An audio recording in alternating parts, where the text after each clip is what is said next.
Hello everybody, welcome to 2022, the Gran Turismo World Series. It is round 3, and here today we have Nations Cup action coming along the way for you. My name is Tom Brooks, alongside me Jimmy Broadbent here to guide you through what is happening here today. And it is going to be a very exciting one because we've had some brilliant racing over the course of this season. And of course we're not far away from the World Finals in Monaco in November as well. We're very much looking forward to that and to being back in person. But for now, here's what is happening for round 3. You can see we are here bringing you this event in 4 different languages. Here in English, we've got it in Japanese, in Spanish, and in Italian as well.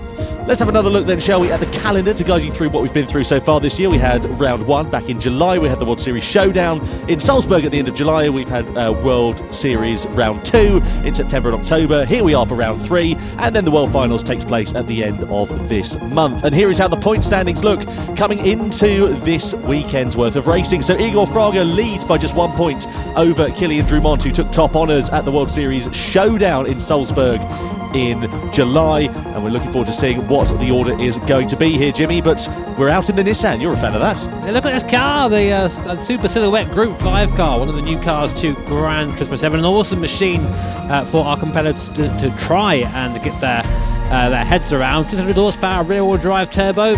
All very, very good things. Back at Deep Forest Raceway for 15 laps, single lap qualifying, with only the racing soft tyres requiring to be used as well. Rolling start as well, so it should be a fairly easy getaway for these guys. So once they get going, these cars are going to be absolute weapons, and I cannot wait to watch this. Absolutely. Well, last time out, of course, it was Angel Inestrosa who took the top honours from Valerio Gallo and Ryota Kokubun completing the podium. Let's have a look, shall we, at the driver lineup, though, for this event. So, 12 drivers set to take to the grid. Brazil's Igor Fraga is at the helm with Kilian Drumont, Ryota Kokubun, Lucas Pinelli, Baptiste Bovar. Last time's winner, Inestrosa, there in 6th place with Serrano, Gallo, Yamanaka, Karatza, Kawakami, and Matt McEwen down there in 12th, the Kiwi. Who's your eye on in particular for this one, Jimmy? I think it's got to be Inestrosa. He always seems to get on really well with these kind of quirky cars that we throw at him in the GT7 events, and did so well last time out, of course, in the road car version of the 911 LMP car. So really interested to see how he does in this Super Silhouette. Of course, never discount Igor Fraga or Kilian Drumont, very, very quick this season, and Kokubun on a bit of a high as well after the Manufacturers' Cup race yesterday. Yeah, plenty of opportunity for things to change. Let's remind ourselves, though, of what the 2022 GT World Series has looked like up until this point, because it's been a bit of a cracker.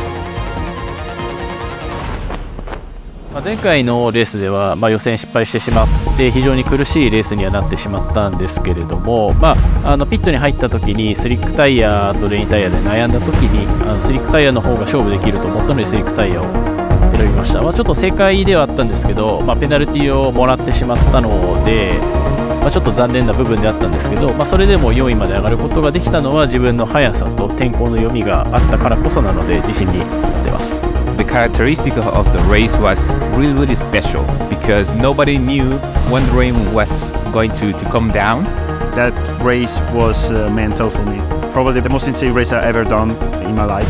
I was really lucky with the weather conditions to keep me out while I'm more with the dry tires. That was the main key of my comeback there. And after what happened in the past races, it was the perfect race for me.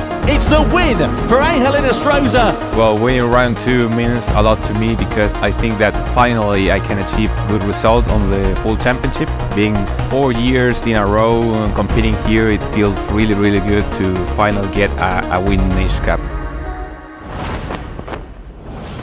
So then welcome back then to Deep Forest Raceway, just in time for qualifying, and we're on board with our Kiwi friend Matt McEwen in the Super Silhouette Skyline Group 5 car, just under 600 brake horsepower, and he gets from the brakes down towards T1. Now this car's all about managing that fat old turbo. It's like a sledgehammer in this thing. It's all about very careful front application in a straight line if you can as well, just to make sure you don't spin those rear tyres. You do have a little bit of downforce on this old car, but nothing similar to modern machinery. It's all about managing that and expecting a little bit of a slide mid-corner, making our way there through the mid part of the circuit. Nice and neat and tidy so far from Matt McEwen. Always someone to watch out for in these races.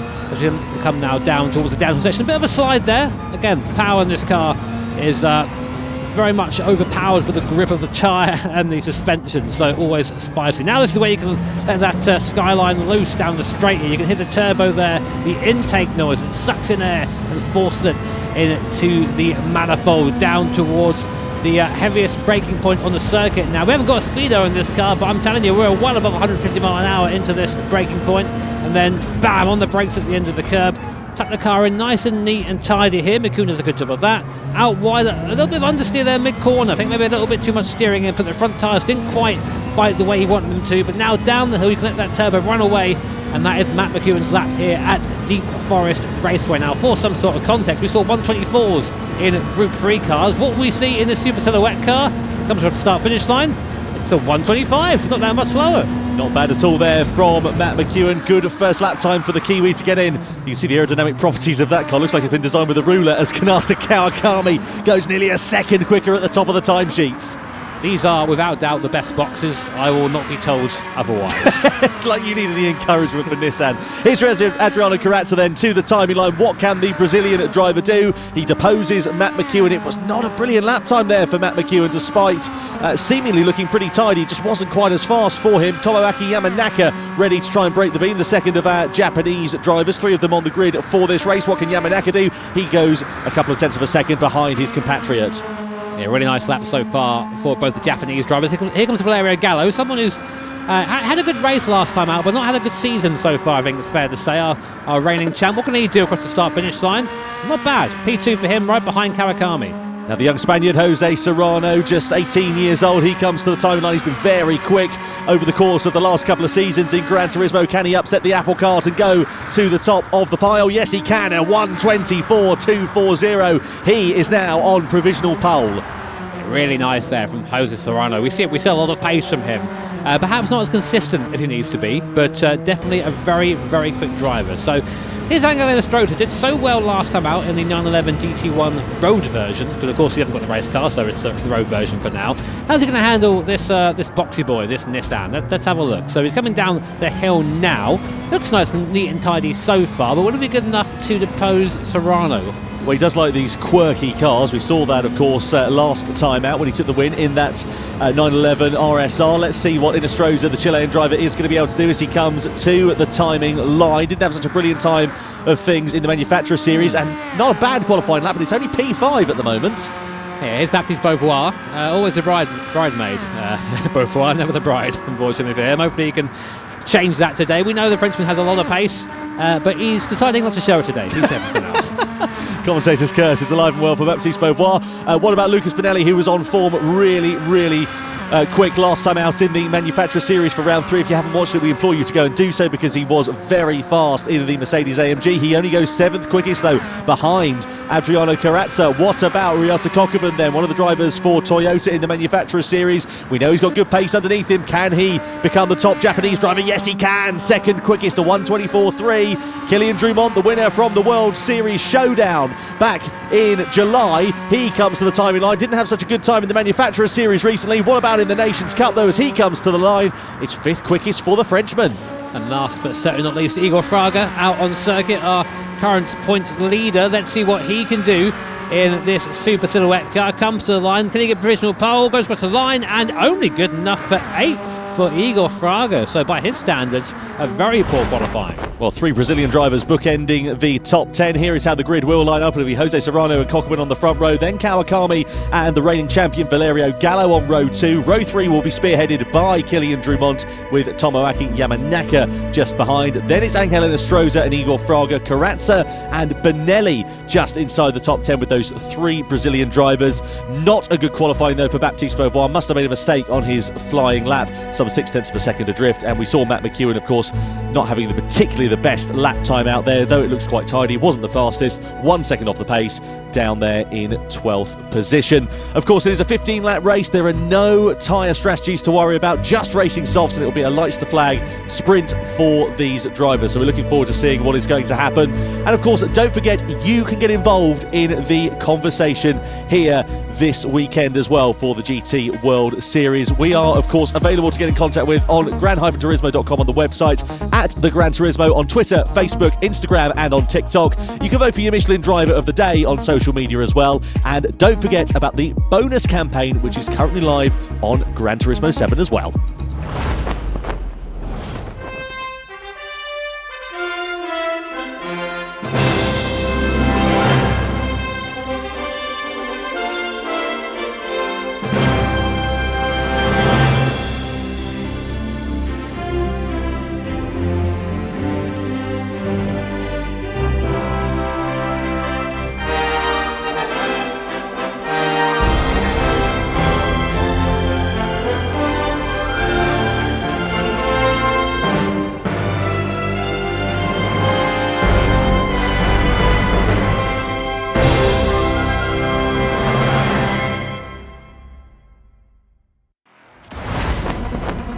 It's round 3 of the Gran Turismo World Series. The Nations Cup comes to you from the Deep Forest Raceway. 12 drivers lining up on the grid, and here is the order in which we will see them going across the timing line, but I'm sure not the one we'll see them taking the checkered flag. Jose Serrano lines up on pole position with Ryota Kokubun for company on that front row of the grid. Row 2, Kanata Kawakami. Good lap time for the Japanese driver with the reigning champion Valerio Gallo alongside. World Series Showdown winner Kilian Drumont spearheads row 3 with Tomoaki Yamanaka for company in P6. Next up it is Angel Enestrosa, the Chilean, the winner from last time out on the next row of the grid with Igor Fraga, the 2018 champ, alongside. Then it's the second of our Brazilian drivers, Adriano Carrazza, with his compatriot Lucas Benelli just inside the top 10. Baptiste Beauvoir down in 11th place, a lot of work for him to do. And Matt McEwen bookending our 12 drivers taking to the grid for this one. Of course, Jimmy, no tyre strategies for the drivers to be worrying about here in this race. It's all pretty much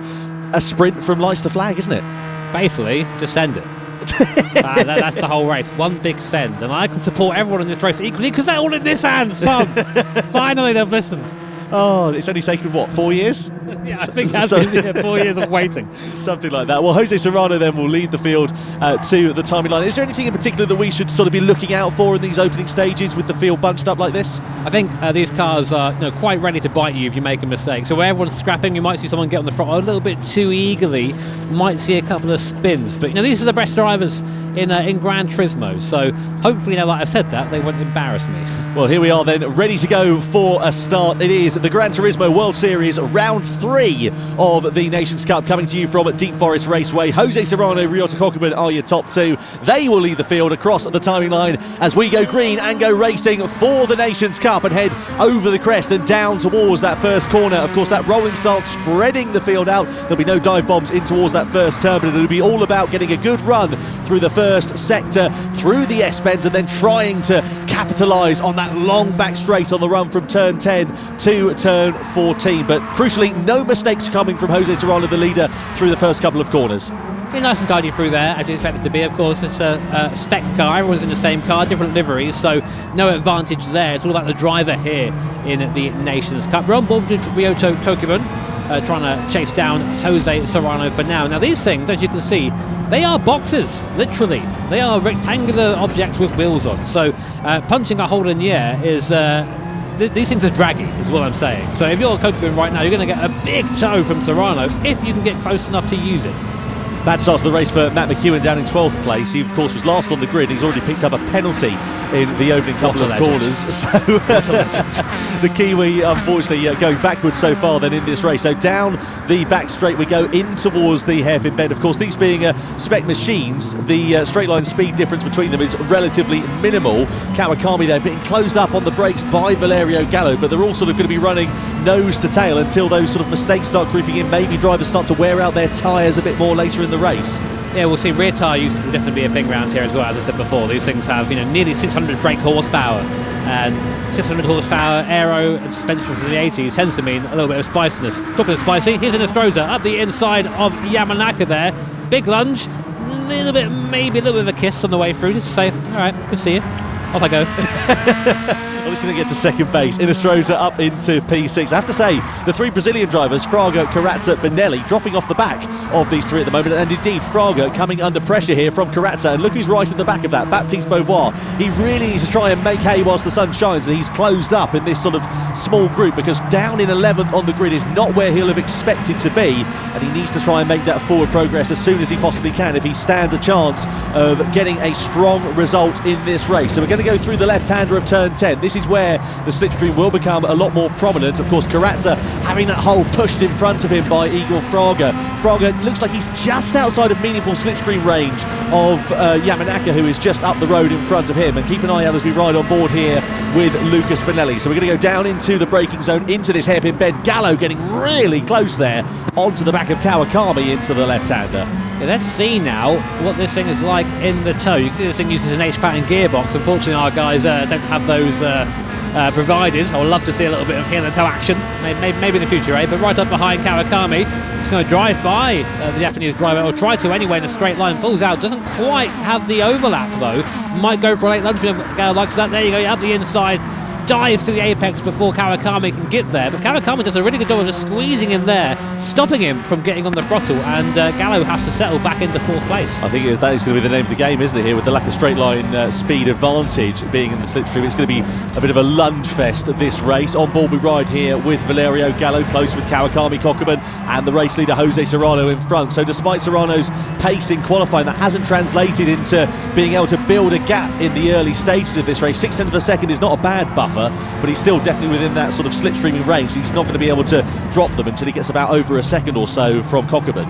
Yeah, I mean, like he'll be aware of that, and this is the point where it's definitely most prevalent. You can see in the mirror there, Baptiste Beauvoir looming large in his French flag liveried Nissan R31. Decides to back off a little bit though. When he go for the inside move, he's onto our left at the moment. You see Gallo, he likes to do that, Gallo. He likes to, at the last minute, sort of just throw the car to one direction, just to either show a defence or maybe feign a move. He does that quite a lot. I've seen him do that and make a mistake because of it, so he's got to be careful with that. And we go back down to the last part of the course. Sorry, it's Kylian Drumont in the French car. I thought it was Baptiste Beauvoir. My apologies there.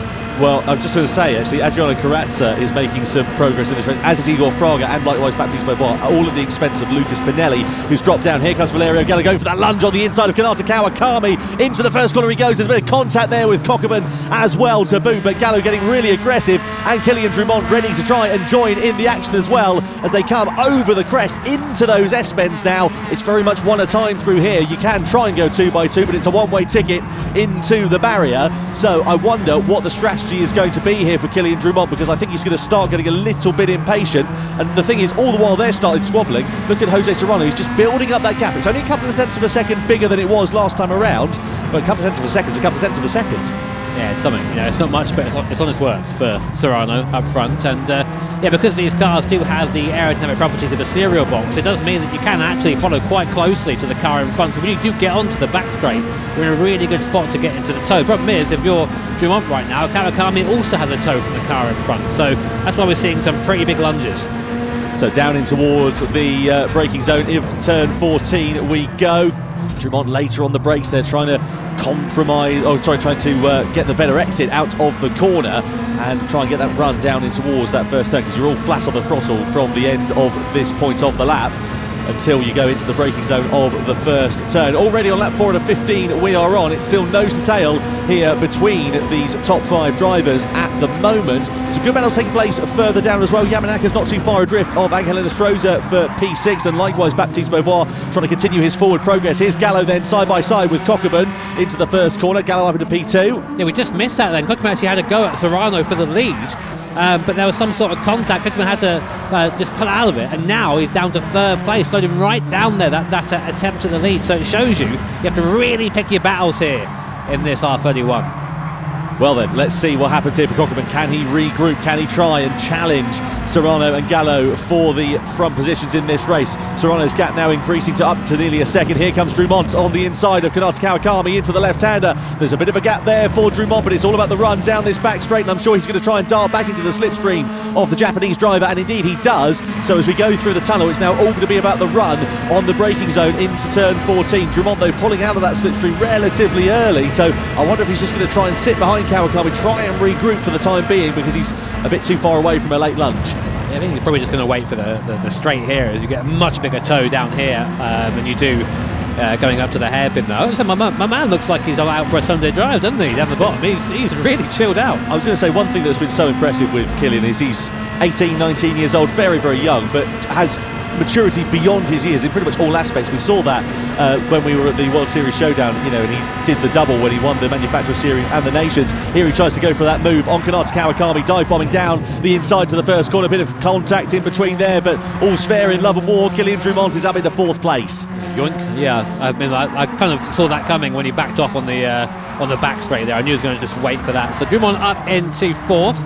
Can he get onto the back of this train now with Serrano leading, Gallo 2nd, Kokubun in 3rd place. 3 giants of the Gran Turismo racing community. Of course, Valerio Gallo, our Nations Cup champ from last year, and also Olympic Series champion as well. He is, so yeah. my guy's got a lot of trophies on his shelf. But he hasn't had a particularly brilliant 2022 so far. No, he's he's had a fair bit of bad luck this year, and he's just sort of, I don't want to say gone off the boil a little bit, but he's not been the Valerio that we've been used to seeing over the last couple of seasons, has he? Yeah, I think that, you know, we say that he's in 2nd right now, but we're used to him dominating. He's maybe under attack here from Kokubun. No, Kokubun thinks better of it, and of course Ryota Kokubun himself, no slouch. I think back to 2018, he was one of the Nations Cup regional champions. Very, very fast driver in his own right. He's always been there or thereabouts in Nations Cup. We very rarely see him outside, you know, the top 3. So always one to watch out for. Yeah, Kokubun won the 2019 World Tour back in Tokyo in front of his home crowd as well. Here comes his compatriot Kanata Kawakami on Kilian Drumont. Side by side they run down in towards the first corner. It's going to be easy pickings here for Kawakami. He's back through on the Frenchman as they run nose to tail through that first corner. I mean, that just goes to show that clearly the big overtakes are going to be made down at that first turn, aren't they, with that slipstream? Yeah, it's just that's the best place right here. And although, of course, I said these cars you can follow quite closely, these guys are all so evenly matched that it's actually fairly pedestrian through the first part of the lap. And no, I was thinking it would be a few more moments. These guys seem fairly in tune with these Super Silhouette Group 5 cars. So where are the big skids? Where are the moments? Where's the big boosty skids? Points for drifting, is that what you want to start awarding? Yeah, if we could have a chat, maybe we can speak to Mr. Yamauchi and ask him very kindly, can we please have drift points in races? I have a feeling he'd say no. Let's have a look at the tyre graphic on the left-hand side of your screen then. So it looks like Ryota Kokuben's doing the best job of nursing his tyres in that top 5 group at the moment. He's got the most tyre available on the front and slightly more on the rear as well. Look at Kawakami versus Drumont as well. Drumont with a lot more wear actually on the front right tyre there. I love this graphic. It's such a cool graphic to have here. Very helpful for us as well up in the commentary booth. But that is going to be a part of this race, is tyre wear. Even if it's only a little bit, it can affect how these cars handle. And Serrano there going very defensive very early on Valerio Gallo, then coming back across just to take his line. He's allowed to do that, broke the toe. I think just to try and unsettle Gallo a bit. You know, it's always a little bit distracting when the guy in front of you is darting around. So very easy to miss a braking point like that. But Gallo's a pro. That ain't going to happen to him. Well, he's in a really unfortunate position of having to try and attack Serrano in front, but keep a watching brief on Kokubun, who we ride on board with behind as well. So through into these S-bends, through into the tunnel we're about to go. And this, of course, is very much, as we said, one at a time through here. But that run down into towards turn 14 could prove to be relatively fortuitous for them. But Serrano knows he's coming under attack. The gap was up to a second about 4 or 5 laps or so ago, but it's definitely come down now. And as you can see, they are separated by the smallest of margins. Got to get a good exit there out of turn 10 on this run through the left-hander, then the right-hander. They are known as corners on the circuit, but they aren't really corners because you're flat out, and then you come in towards the braking zone of turn 14. Again, defensive from Serrano. Gallo's got the outside line. Kokubun just keeping a watching brief on things as Serrano goes late on the brakes. Can he manage to get the apex on the inside of the corner? There's a bit of colder contact there with Kokubun as well. Yeah, just a little bit there. Nothing to really trouble the stewards, just racing contact. And now, will Gallo have a go here? Will Gallo have a stab at Serrano. He takes a bit of a wider line into the last corner to get a better run, more speed. He's now side by side, but behind them Kokubun is quicker than both. It's now going to be 3 wide going down towards T1. Kokubun on the outside. Who's to come out of this to lead? Anyone's game. Serrano there holds the inside line. Kokubun tries to run it all the way around, and Gallo I think is going to lose that. No, Kokubun does. Onto the grass there, just a little bit too wide, and here comes Kylian Drumont now on Kokubun. You could see that happening there, couldn't you, with Kokubun just a bit too much spin to the corner. Drumont's trying to go around the outside through the S-bends and does go through. So Kokubun from challenging for the race lead now relegated down into 4th, possibly coming under threat from Kanata Kawakami here too as they come through into the tunnel section. Kawakami's really going to try and get his elbows out on Kokubun, but I'm sure he's going to have to wait just a few moments until they get on the run to that back straight here. It's happened a couple of times now, the Kokubun in this race. He tried to challenge Serrano,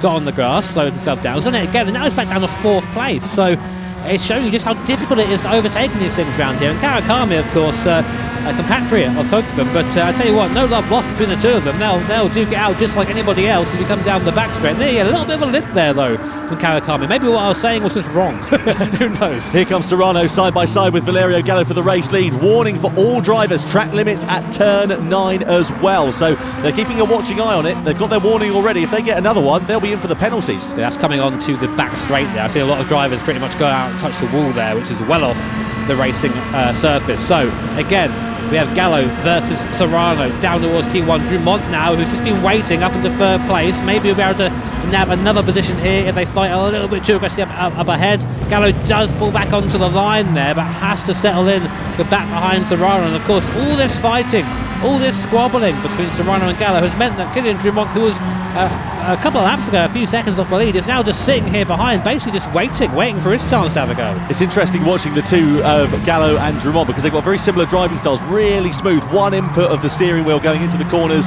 just making sure that they can try and preserve those tyres as much as they possibly can. But Gallo all over the back of Serrano like a bad rash as they come through the left-hander onto the back straight we go. And this is where the slipstream is going to be at its most prominent, and this is where we should expect to see drivers striking a little bit wide on the exit of the corner there for Jose Serrano. Does that leave him open to attack from Valerio Gallo as we come through the tunnel? We emerge into the daylight very briefly. Serrano knows that, goes defensive, side by side we run for the race lead. Gallo on the outside, Serrano on the inside. Drumont just keeping a watching brief on things. Who's going to break latest between the top two? Serrano's got the inside line, he's got track positions pushed to the outside. Here's a gap presenting itself for Drumont, who's now on the inside of Valerio Gallo. Gallo shuffled out onto the curb. Drumont then runs side by side with the reigning champion as they come through the left, through the right. He's just about got the overspeed as Gallo goes back into 2nd place, but here comes Drumont with the slipstream once again, but he's being towed along in turn by Jose Serrano. Kokubun and Kawakami also involved in the mix there as well, so this is a 5-way scrap for the race lead as we come down towards the 1st corner. Here comes Jose Serrano on the inside of Gallo. Drumont through on the inside as well. Gallo's going to get shuffled out wide here.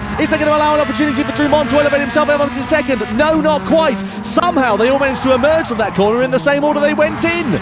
Yeah, no idea how that happened, but I don't think they did either. But awesome scrap here between the now top 5 drivers. Of course, no doubt that Kylian Drumont's game of gloves are helping him in this scenario for 3rd place. But runner behind Valerio Gallo, and I think he's got the better of both of them if he can just get the move done. We know Gallo is extremely experienced, extremely fast driver, so he'll know all the tricks in the book. And now we go to Jose Serrano. He always looks a little bit concerned when he drives. So I'd be concerned too. I looked in my mirror and saw a swarm of Group 5 Silhouette cars, all of them wanting the place that I was currently occupying. Well, 5 drivers all battling for this position. It's going to be very exciting, and there's only 3.5 laps now remaining. It's Gallo versus Drumont, who are 2x2 for 2nd. Gallo's on the inside, the Frenchman on the outside. Don't think Drumont's going to be able to make anything stick through there because Kokubun's now attacking him as well. Kawakami, again, just keeping a watching brief on proceedings. Drumont always looks just so calm when you look at his driving style. He doesn't seem to get fazed by absolutely anything. He's sitting there in 3rd place. He's trying to attack Gallo in front. He's trying to defend from Kokubun behind. And as they come down the start-finish straight, it's anybody's guess as to how this is going to work out in towards the 1st corner. Drumont pulls out of the slipstream. Kokubun's on his inside. Gallo's now on his inside as Drumont tries to go in late around the brakes. Tries to go around the outside of Serrano there for good measure as well. He holds the move around the outside there, does Drumont, but he's going to have to surely get out of the throttle here, or is he? Because he's going to have the inside line for the next corner. Still side by side. Gallo could possibly lose out here as well as Kokubun gets ready to join the party too, and somehow Drumont does get himself up into 2nd. Yeah, really nice there. Just beat Gallo to the apex. Gallo tried to hold it, but you really can't there. The car's got any sort of overlap on you. The move is pretty much made unless you want to go off into the barrier. But Kokeren is back into the mix now, of course, challenging for the lead a few laps ago, now in 4th position. Here's that T9. Here's where we saw the track limit warning issued as well. You can see for all drivers, tyre wear is now starting to become an issue. The Kokeren's done a pretty good job of looking after those rear tyres so far. Yeah, I was just about to say 56%, 49% on the front. It's only a few more percent, but of course with the tyre multiplier at ×3 coming into this race, I'm sure that could be possibly beneficial for him in the latter stages of this one as we go in towards the braking zone. Again, Kokeren just using the square front of that R31 silhouette car just to give him a little love tap. They fit together so well, don't they? It's just like Lego, these cars. Yeah, Daniel straight again. And we have this absolutely amazing train of cars, and now weaving from side to side, trying to break the toe. Drumont's going to try going outside again. Gallo is going to go through the centre of both of them, or attempt to anyway. He's squeezed in the middle. Drumont gets biffed there from Gallo, goes wide, just about keeps it on the track. And the only position change there was between Gallo and Drumont. These guys there is no loss between any of them, any part of the circuit, any gap. They're going for it. 3 laps now remaining. Look who's trying to get involved in the action as well. Angel Inostroza's kept his nose clean in this race, and whilst these top 5 have been squabbling amongst one another, that gap has just come down incrementally over the last couple of laps, and now the Chilean driver brings it from a 5-way squabble to a 6-way scrap in this race. And I'm sure that if anybody's going to get his elbows out, you can guarantee Angel Inostroza's going to be the one.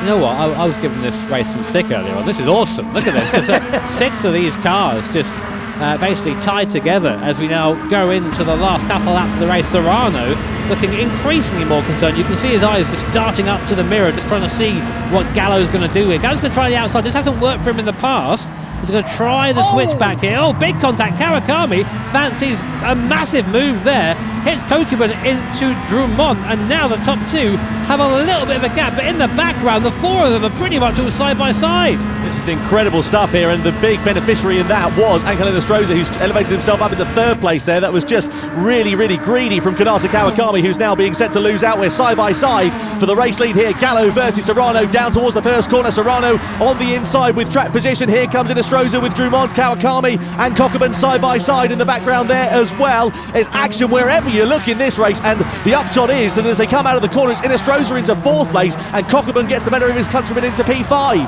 Drumont doing a really good job there to get his P3 back, and now he's going to try and go on to or try and catch the top 2 again. That little bit of a squabble there has slowed them all up. Though saying that, Gallo and Serrano haven't really made the best of it. They're still pretty much in the same scenario they were a lap ago. Can Drumont close the gap once again? Well, this is going to be really exciting as we come on the run down. So this is the penultimate time. Maybe we'll see a few rehearsals coming into play for the final lap then. It's Jose Serrano who's not having that hole in the air punched in front of him. He's got a bit more tyre wear on the front as well, and slightly less grip on the rear. The big beneficiary could be Valerio Gallo. We're side by side in the background here with Drumont versus Inostroza as well. Inostroza on the outside, but he's a bit too deep onto the brakes. Drumont's going to have the inside line as they run into the curb on the outside there. Is that going to cost Inostroza time? I think he was just able to hold it ahead of the Frenchman as we come ready through into starting the final lap here. It's Jose Serrano who leads the field across the timing line, but is he going to be leading at the checkered flag when we come over next time around? Look in the background here as well, Drumont versus Inostroza side by side. Here we go with Serrano versus Gallo, down towards the first corner. Serrano on the inside, Gallo on the outside, running it both a bit deep into there. Switchback tries for Valerio Gallo. Inostroza's up through into 3rd place. This is going to really kick off on this last lap. Yeah, really nice from Serrano there, just parked it on the apex, gave Gallo nowhere to go but into the back of him there. So now it's Gallo under attack from Inostroza behind. All these cars are nose to tail. We're going to see an absolutely mighty lunge, I'm sure, coming up off the end of the back straight now. Serrano has 0 gap to Gallo behind him. His front tyre's down at 25% as well, so he has the worst tyre wear of the top 4 drivers. So it's really, you see on the turn of the car, just refusing to get into the corner. And now Serrano's going to have to defend for his life because Gallo and Inostroza are going to try anything to get by. So down the back straight we go then. It's Gallo trying to attack on Jose Serrano for the race lead. Keep an eye out for Inostroza. Kokeren there in 4th, Drumont in 5th. It's Gallo versus Serrano for the race lead as we come down in towards the braking zone. Inostroza's going to try and get involved in the action as well. Serrano Jinx to the inside, goes for that defensive line. Here's Drumont on the inside as he tries to go back into 4th place with Kokubun there as they run down to the line. I think Serrano might just have this one sewn up unless Gallo can get involved in the slipstream, but Inestrosa's right on his rear spoiler, and it is going to be a win for Jose Serrano in the Nations Cup for round 3. But who's going to get second? Gallo takes it on the line ahead of Inestrosa. Drumont in 4th, Kokubun in 5th, and Kawakami comes home P6. What a round 3 for the GT World Series in the Nations Cup. That was absolutely spectacular, and the upshot is that Jose Serrano wins it by 2.5 tenths and takes 3 points into the world final. 2 points for Valerio Gallo, 1 from Angel Inestrosa. Yeah, great race there from Inestrosa, I must say. He came from fairly far down on the grid there and mustered his way by the fighting Japanese drivers and Kylian Drumont, and nearly got Gallo on the line there as well. You can see how pleased he was with that result just after the race there. 6 drivers separated by 1.2 seconds. More of the same, please, next time out. Well, let's have a look, shall we, at the podium then. What a race that was for Angel Inestrosa. Kept his nose clean when others faltered. They started squabbling in front. It's 3rd place for the Chilean driver at the checkered flag. The reigning champion, Valerio Gallo, back on the box once again in 2022. 2nd place it is for the Italian driver. Some good World Series points going into the finals. And what a drive it was from the young Spaniard, Jose Serrano. Top honours in round 3 of the GT World Series. The Spaniard takes the spoils and the victory at Deep Forest Raceway. What a superb race that was. Let's catch up with our winner from that event then, Jose Serrano.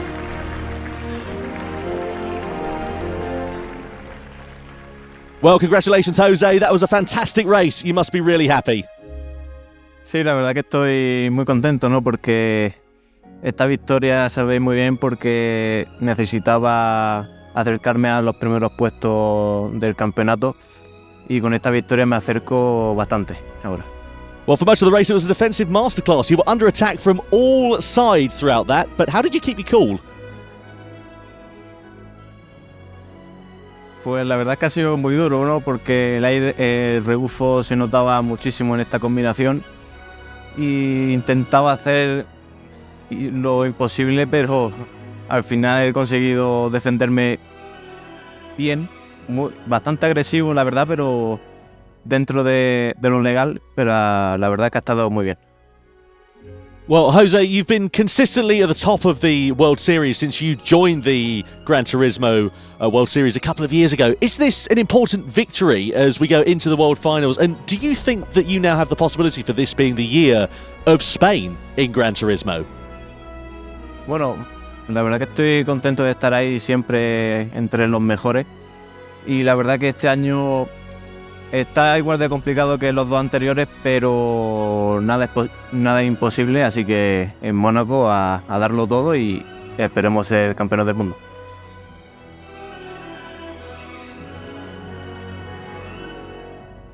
Huge congratulations to Jose Serrano. Here are the point standings, though, as we head into the World Finals. Igor Fraga has a 1-point advantage over Drumont. Jose Serrano tied on points in 3rd there, ahead of Ryota Kokubun. Very much looking forward to the World Finals in Monaco.